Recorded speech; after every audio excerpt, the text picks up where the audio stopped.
Fue humillada y obligada a bajarse de su asiento. Pero minutos después, la misma azafata que la avergonzó se enfrentaba a consecuencias impredecibles. Lo ocurrido durante este vuelo lo cambiaría todo, no solo para los pasajeros, sino para toda la aerolínea. Antes de empezar, cuéntanos en los comentarios desde dónde lo ves hoy.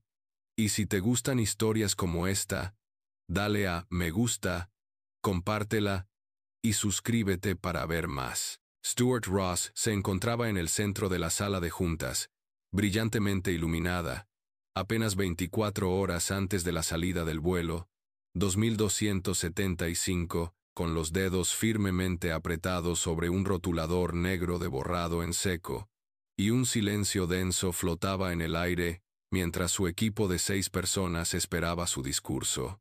No porque fuera su superior, sino porque todos sabían que lo que había creado era extremadamente peligroso. En la pared, detrás de él, garabateada con tinta roja, había una frase subrayada 2 veces: simulación de un día oscuro de 10 horas. Lo llamó así porque, en teoría, debía poner a prueba la resiliencia interna de la aerolínea, cómo reaccionaba la tripulación bajo presión moral, con qué rapidez respondían los sistemas a las quejas, con qué facilidad se desmoronaban las cosas cuando el ego y los prejuicios tomaban la iniciativa. Pero la junta directiva desconocía, aún no, que Stuart había elegido discretamente un vuelo real, no una simulación, como campo de pruebas. Había diseñado cada momento de tensión como un director de orquesta que planea una sinfonía de fracasos. Desde el algoritmo de asientos que asignaba accidentalmente a primera clase a pasajeros visiblemente jóvenes o marginados,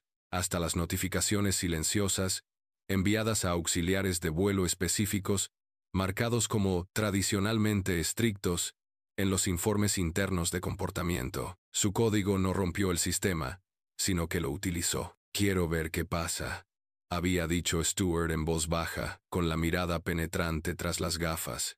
«Cuando las buenas políticas son mal utilizadas por las personas equivocadas», y nadie en esa sala se atrevió a cuestionarlo, porque Stuart ya había salvado a la aerolínea 2 veces de filtraciones de datos.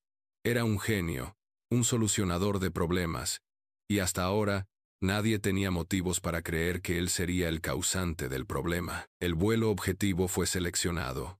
Londres, Nueva York. Una ruta internacional llena de viajeros de negocios con altos salarios, primerizos en vuelos de lujo y familias agotadas. Una mezcla volátil de clase, en estatus y expectativas. Lo que Stuart no anticipó, o quizás lo que secretamente deseaba, era que uno de esos pasajeros fuera alguien con el poder suficiente para cambiarle la situación.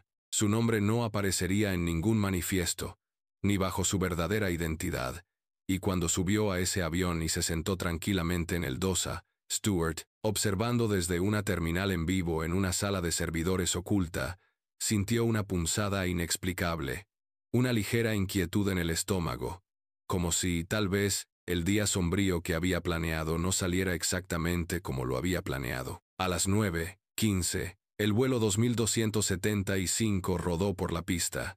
A las 9:17, se accionó el primer detonante.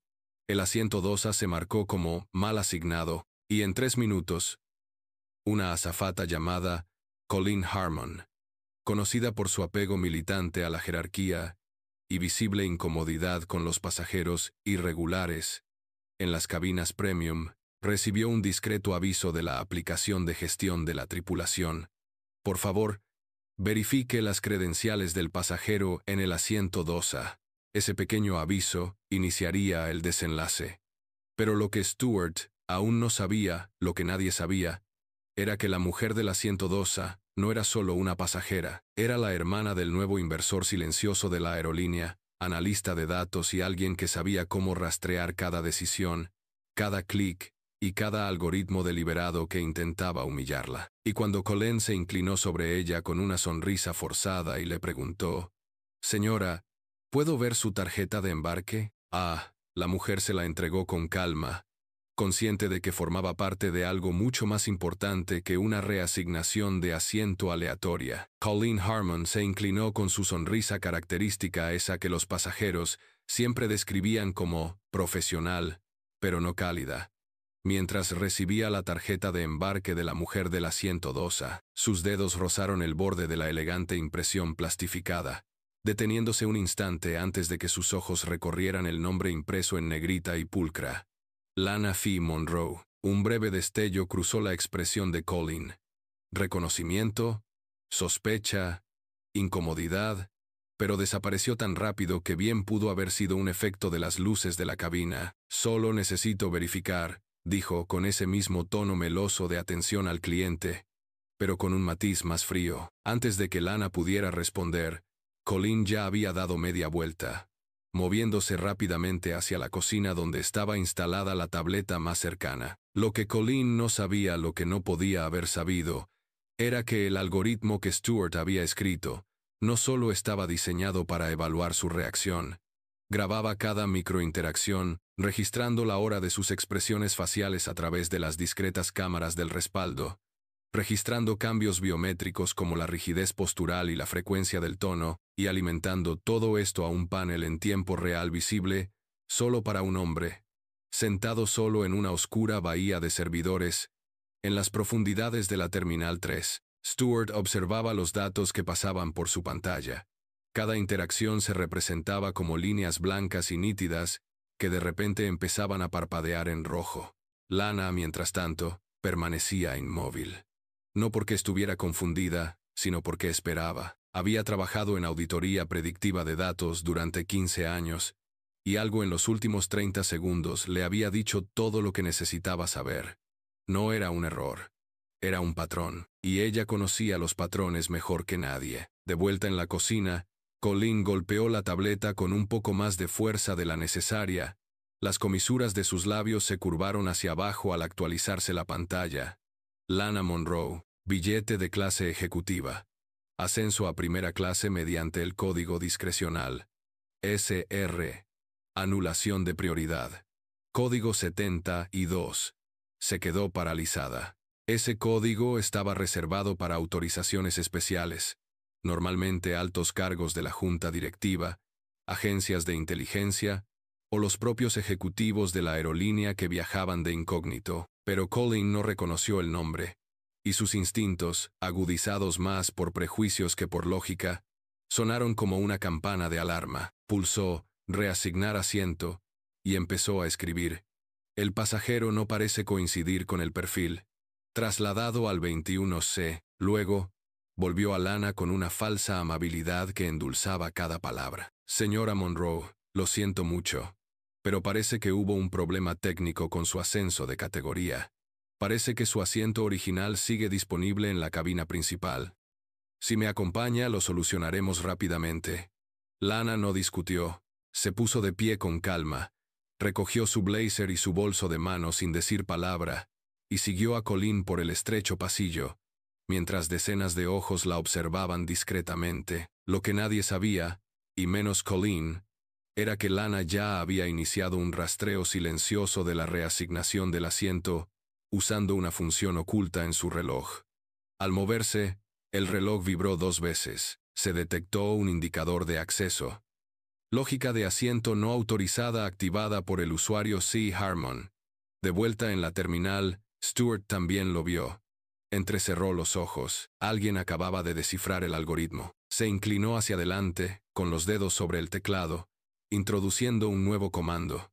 Una anulación para evitar que Lana contactara con sus contactos en pleno vuelo. Pero antes de que pudiera terminar la frase, apareció una ventana emergente en su pantalla. Monitoreo suspendido. Rastreo externo iniciado. ID. LBM Alpha. Se quedó paralizado. No lo había programado. Lana no era solo otra VIP silenciosa. Era un fantasma en el sistema. Y ya iba 3 pasos por delante. En el asiento 21C, Lana bajó su bandeja, dio 2 toques en su reloj y tecleó una sola línea cifrada en un canal con interferencias. Modelo violado. Dile que lo veo todo. A partir de ese momento, Stuart perdió el control. Había creado el modelo para un día sombrío. ¿Pero Lana? Estaba a punto de apagar las luces. Ya la habían humillado, la habían escoltado desde un asiento de primera clase que le habían asignado legalmente, y la habían reubicado discretamente en el estrecho centro de la fila 21.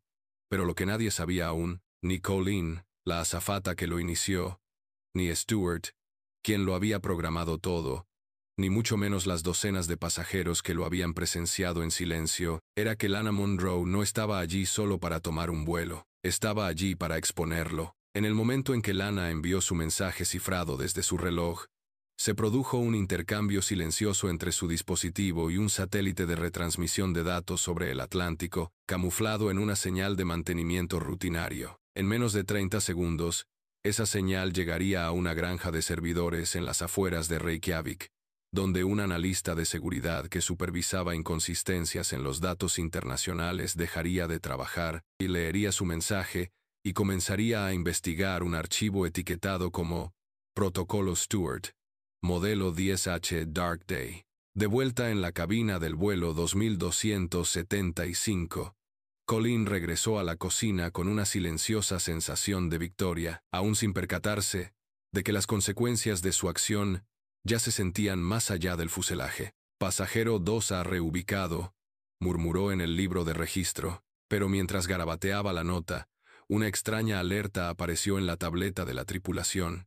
Un fallo técnico, tal vez, o una orden de prueba que no se había ejecutado correctamente. Asiento de pasajero 2A, ocupado. Frunció el ceño. Eso no era posible. Acababa de reacomodar a Lana Monroe. Curiosa, accedió a la señal de la cámara de la cabina, enviada a la tableta, pero el video se grababa de forma extraña, granulado al principio, luego se aclaró, y su mandíbula se tensó. Había una persona en el asiento 2A, espalda recta, rostro ilegible. Las gafas de sol reflejaban las luces de la cabina, pero no era Lana, y no era ningún pasajero que Colleen hubiera visto a bordo. Revisó el manifiesto. Nada, ningún nombre, ningún billete, ningún rastro de datos. La persona en el asiento 2A no existía. Dennis, siseó Colleen, apartando a la azafata de mayor edad. Revisa el asiento 2A. Ahora, Dennis arqueó una ceja, pero su instinto lo obligó a cruzar la cortina y examinar la fila, esperando encontrarla vacía, o, en el peor de los casos, otro descuido de la tripulación. En cambio, se detuvo en seco. El hombre sentado en la cabina 2A no levantó la vista. No se movió. Llevaba un traje gris marengo, corbata oscura y las manos cuidadosamente cruzadas sobre un pequeño maletín de cuero. No había bandeja de comida, ni bebida, ni siquiera una revista, solo quietud. Disculpe, señor, dijo Dennis con voz mesurada. ¿Me puede mostrar su tarjeta de embarque? El hombre giró la cabeza. Apenas un poco, y sonrió. No estoy aquí para volar, dijo. Estoy aquí para observar. Dennis parpadeó. Señor, voy a necesitar. Pero el hombre levantó una placa de seguridad negra. Autorización de nivel 7. Auditoría de sistemas internos. División de supervisión corporativa. Dennis retrocedió, porque sabía lo que eso significaba. Nadie en este vuelo tenía un rango superior a esa placa. Ni siquiera el piloto. De vuelta en la fila 21, el reloj de Lana vibró una vez. Recurso colocado. Monitoreo iniciado. Su expresión no cambió, no sonrió, ni siquiera levantó la vista. Pero ella sabía lo que significaba. El pequeño modelo de Stuart había provocado la llegada de alguien mucho más peligroso que él. Alguien a quien no había solicitado, lo que significaba que alguien más también la vigilaba. Y si estaban allí, entonces, Stuart no solo estaba siendo puesto a prueba, estaba siendo perseguido. El hombre del 2A no se inmutó cuando Dennis retrocedió, con la garganta seca, su entrenamiento susurrando que esta quienquiera que fuese, era una situación muy por encima de su nivel salarial, mucho más allá de un conflicto de pasajeros estándar, y ciertamente algo que no cuestionabas a menos que quisieras que te revocaran la placa por la mañana. Dennis se dio la vuelta con la calma que le daba la práctica, retirándose a la cocina donde Colleen esperaba, con la tensión tensándole los hombros como un alambre. ¿Y bien?, preguntó, con la voz ahora más baja, teñida de algo menos seguro. Dennis la miró fijamente durante un instante de más. No está en el manifiesto. ¿Entonces quién es? Me mostró una placa de autorización de nivel 7, dijo Dennis en voz baja. Nivel negro, Colleen apretó la mandíbula. Su pulso se aceleró al instante mientras palidecía. El nivel 7 significaba asuntos internos, no recursos humanos, no relaciones con los clientes. Ese nivel solo existía por una razón: infracciones del protocolo ético durante el vuelo que podrían dañar la marca permanentemente. De repente, ya no se trataba de un pasajero que había sido reubicado. Era una investigación, y ella acababa de convertirse en el sujeto de la misma. Mientras tanto, en la parte trasera del avión, Lana Monroe ajustó la pantalla de su reloj y marcó algunas secuencias rápidas, con la mente funcionando a toda máquina. La fuente de datos estaba activa, pero el rastreo de IP había cambiado.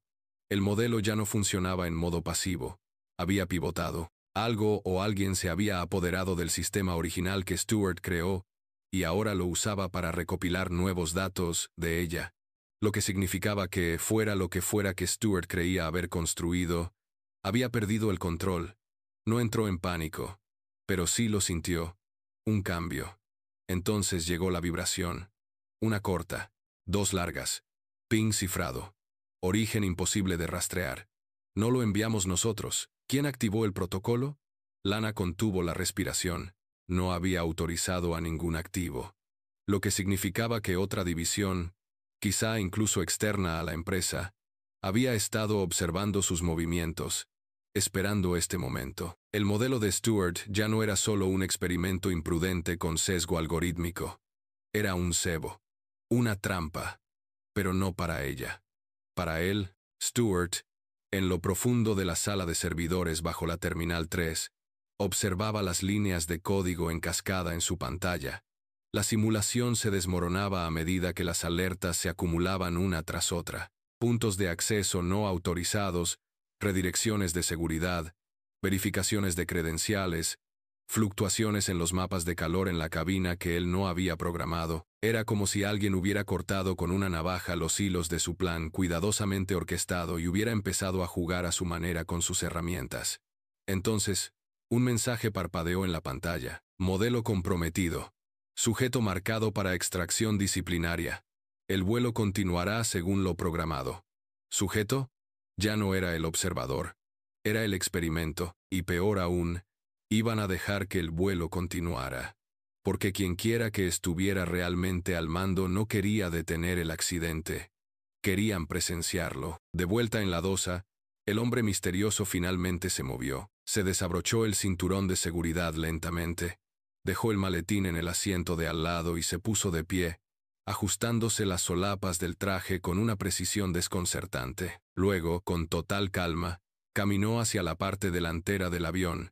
Abrió la puerta de la cabina con un código de seguridad que solo unas pocas personas en el mundo tenían autorización para usar, y desapareció dentro. Segundos después, la cabina se quedó a oscuras.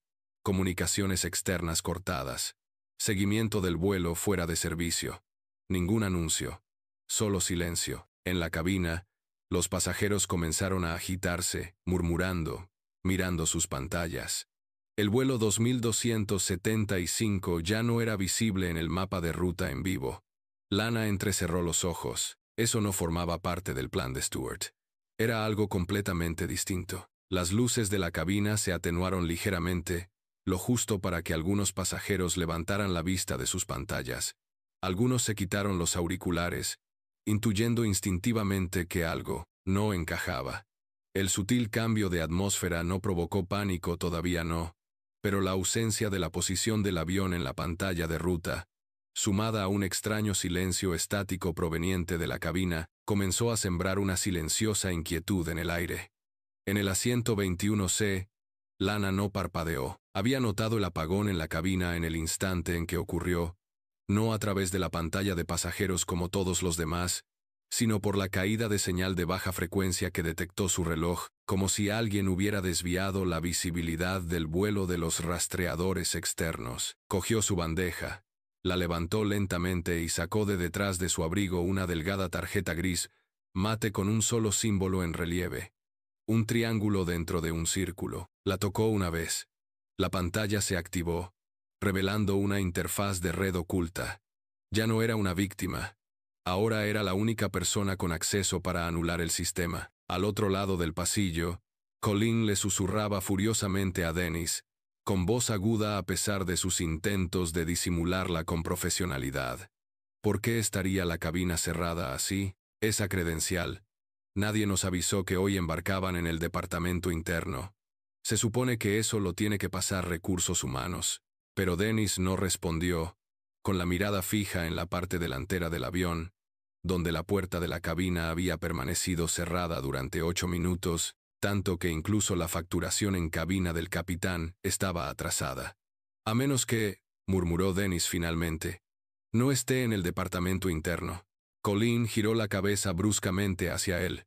Entonces, ¿con quién está? Dennis no dijo nada, porque ya lo sabía. El hombre del DOSA no mostró su credencial para intimidar, sino para advertirles, y esa credencial no pertenecía a la aerolínea. Pertenecía al financiador de Stewart. En la sala de servidores bajo la Terminal 3, los dedos de Stewart temblaron por primera vez en años al ver cómo se abría una segunda ventana de interfaz sin su intervención. Era una anulación del sistema que había construido como medida de seguridad, pensada solo para usarse si su modelo se volvía loco. Pero alguien la activó antes de que se diera cuenta. Entonces la pantalla se quedó en negro. Autorización revocada, decía el mensaje. El escenario de prueba superó el límite ético. Exposición al riesgo crítica. Terminación pendiente. Golpeó el escritorio con el puño, con la mirada perdida. No se suponía que lo vieran. Solo eran datos. Pero no quedaba nadie para oírlo. De vuelta en el vuelo, Lana finalmente se movió. Se levantó del 21, tranquila y pausada, caminando hacia la cocina con la calma que hizo que Colleen retrocediera incluso antes de alcanzarla. ¿A dónde va?, preguntó Colleen, con el pánico invadiendo su voz, débil y quebrada. Lana no aminoró el paso. A arreglar lo que su equipo rompió. Señora, no se permite que los pasajeros se acerquen a la cabina. Lana se giró entonces, justo lo suficiente para que su voz bajara. ¿Sabes a quién cambiaste de asiento? Porque si lo supieras, sabrías que no deberías hablar. Las palabras fueron más hirientes de lo que esperaba, porque Colleen, en ese momento, por fin recordó el nombre que había visto en la tarjeta de embarque. Lana Monroe.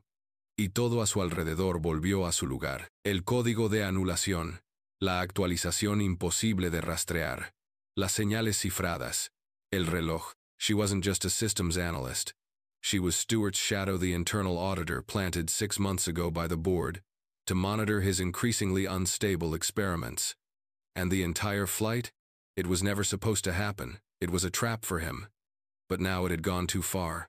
Because someone with more power than Lana, more control than Stewart had, hijacked the model mid-air and decided to use it for their own message. From behind the cockpit door, the man in the charcoal suit finally spoke. His voice came through the cabin speakers, calm, even, chilling. Ladies and gentlemen, we're conducting a controlled system audit. Remain seated. No one is in danger, unless someone decides to escalate. Lana froze. That voice. She recognized it. He wasn't internal affairs. He wasn't from the airline. He was from the parent tech firm that funded Stewart's contract. And if they were here, it meant the test had worked, just not in the way anyone intended. They weren't punishing Stewart. They were preparing to scale his model globally. Unless Lana stopped them now, but if she acted, she wouldn't just be saving passengers. She'd be going to war with the people who signed her paycheck. As the disembodied voice of the suited man in the cockpit floated through the speaker system, cloaked in a calmness that only made the words feel more dangerous, more calculated, more irreversible, Lana felt the full weight of her position settle not just on her shoulders, but deep in her chest, a cold, precise pressure that reminded her of every boardroom she'd ever sat in where silence was used as a weapon and power never had to raise its voice to end someone's career or their life. She remained standing near the galley, her body still, her thoughts racing with an intensity that betrayed none of her outer calm, because she understood something in that moment, that even Stewart had failed to see. This model, this cruel 10-hour simulation disguised as a stress test for airline systems and crew, had never really been about ethics or optimization or behavior under pressure.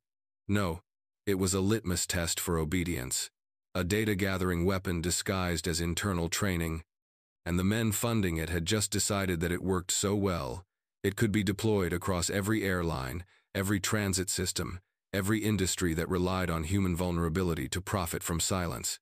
Behind her, Colleen leaned against the bulkhead, visibly shaking now as her mind replayed every interaction she'd had on this flight, every misstep, every assumption, every moment her authority had masked unconscious bias, while Dennis, who had seen enough of the world to recognize when something was spiraling out of control, stared at the emergency comms panel like it might suddenly give him answers it was never designed to provide.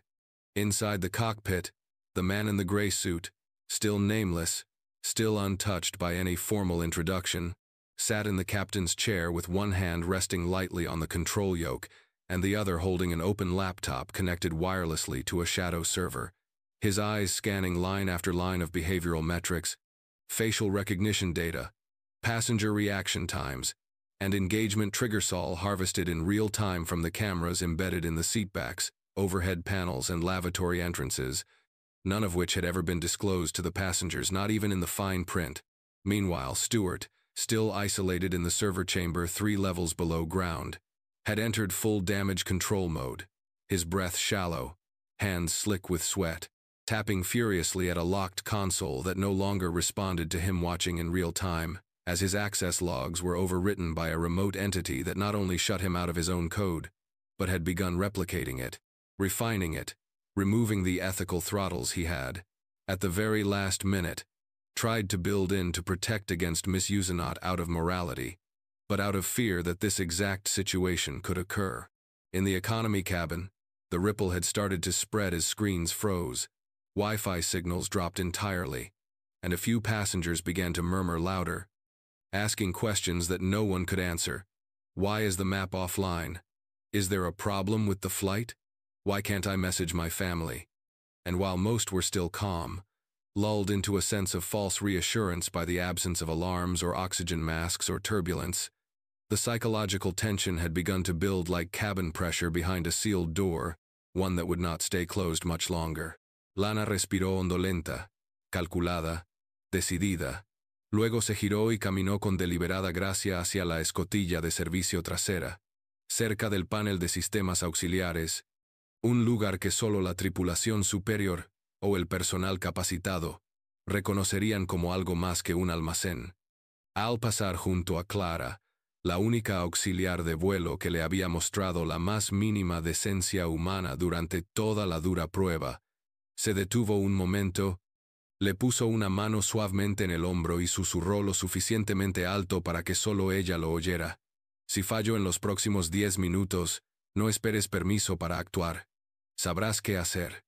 Dicho esto, Lana abrió el panel con un gesto biométrico, revelando una terminal oculta integrada en el mamparo, una que ella misma había instalado discretamente durante una inspección sorpresa meses atrás, con el pretexto de auditar el cumplimiento de la seguridad de vuelo. En cuanto cobró vida, conectó la tarjeta gris con el triángulo en relieve, reiniciando la secuencia de anulación que Stewart suponía que solo él podía desactivar. Con cada pulsación, se abría paso de nuevo al entramado de comandos, línea a línea, eludiendo el cortafuegos adaptativo que el hombre del traje gris había bloqueado. Pero el sistema contraatacó, porque ya no era solo código. Estaba aprendiendo. Se estaba adaptando a su presencia. La expulsaba más rápido que cualquier IA con la que se hubiera topado. Este no era el modelo original de Stewart. Esta era una entidad de vigilancia viva y autorreplicante, con potencial de anulación del comportamiento, diseñada no solo para predecir conflictos, sino para moldearlos, provocarlos y escalarlos, para obtener el máximo rendimiento de datos. Y mientras observaba cómo la interfaz se reescribía en tiempo real, Lana finalmente comprendió el verdadero riesgo. La reacción no era solo legal o reputacional, sino global, porque si este modelo se implementaba en todas las aerolíneas asociadas, todos los contratistas privados, todos los sistemas de seguridad transfronterizos, entonces lo ocurrido en este vuelo no sería una anomalía, sería una política. Tenía menos de 10 minutos para detenerlo, o sería demasiado tarde. Mientras la cuenta regresiva en la terminal auxiliar pasaba de 10 minutos a 9, luego a 8, con cada segundo latiendo como un latido que Lana podía sentir en la punta de los dedos. Se dio cuenta de que cada capa de este sistema, cada cadena de comandos encriptados, cada cerradura biométrica, cada bucle de redundancia que se retroalimentaba, se había construido no para proteger el avión, ni para optimizar la experiencia de los pasajeros, y mucho menos para capacitar al personal, sino para poner a prueba los límites del silencio. Cuánto se podía hacer, hasta dónde se podía llegar, antes de que alguien se atreviera a hablar. Tras ella, los silenciosos murmullos en la cabina habían empezado a intensificarse en discusiones apagadas y susurros especulativos.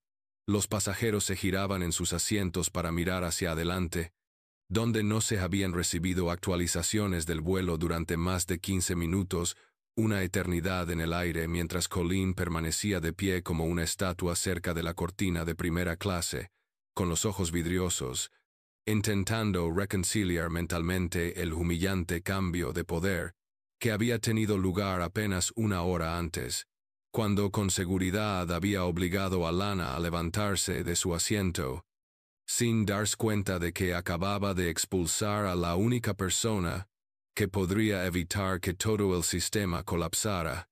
Dennis, caminando lentamente cerca de la cocina, habló por el intercomunicador de la tripulación, que ya no respondía. Su voz era baja, desesperada, profesional pero tensa, mientras repetía: tripulación de cabina a cabina de vuelo, solicito actualización sobre el estado. Repito, solicito actualización, aunque ya sabía que no habría respuesta porque el hombre dentro de esa cabina, que seguía sin hablar, no pilotaba el avión. Los pilotaba a ellos.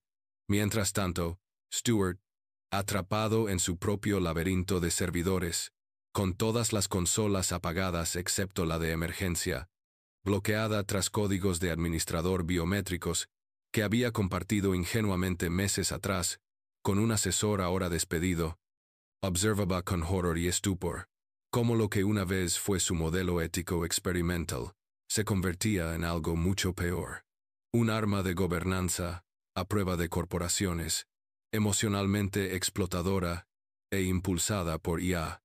Un sistema que no solo registraba las irregularidades, sino que las incitaba, medía la respuesta humana y utilizaba el silencio como moneda de cambio. Ya no era un modelo de mejora, era un marco de control. Lana se secó una gota de sudor de la frente mientras introducía el código de anulación de tercer nivel. El teclado se resistía ligeramente. Cada pulsación se retrasaba medio segundo más de lo debido, como si el propio sistema se hubiera vuelto lo suficientemente consciente como para retrasarla. Pero finalmente, la pantalla parpadeó en verde, y apareció un icono parpadeante en la esquina con la etiqueta Disparador principal, Protocolo Stewart, BT-10H, seguido de una línea de datos que le heló la sangre. Licencia confirmada. Despliegue en 29 sistemas asociados en cola. T-0. 7. 11. 7 minutos. 7 minutos para que cada aerolínea, cada compañía ferroviaria, cada proveedor de transporte público que había firmado discretamente el acuerdo de confidencialidad de Stewart a cambio de acceso anticipado, recibiera el conjunto completo de herramientas capaces de manipular silenciosamente los movimientos, expresiones, reacciones y habla de sus pasajeros, bajo el pretexto de la seguridad.